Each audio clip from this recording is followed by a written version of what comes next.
রাত প্রায় ১২টা। চারপাশে কুয়াশা, ঝিঁঝি পোকার ডাক ছাড়া আর কিছুই নেই। আমি দেখছিলাম একজন মানুষ ভুল পথে হাঁটছে। সে জানে না এই রাস্তা তার নয়। হঠাৎ সে আমাকে দেখল বাঁশঝাড়ের পাশে দাঁড়িয়ে। আমি শান্ত স্বরে বললাম, ভাইয়া, আপনি কি পথ হারিয়েছেন? সে আমার দিকে তাকালো, কিন্তু দেখেনি আমার পা মাটিতে পড়ছে না। আমি ফিসফিস করে বললাম, এই রাস্তা নয়, ওটা নিলে আর ফিরতে পারবেন না। আমার চোখ তখন ধীরে ধীরে লাল।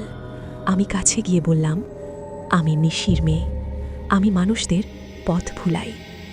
এক ঝাপসা বাতাস, আর তারপর সে আর কোনোদিন বাড়ি ফেরেনি।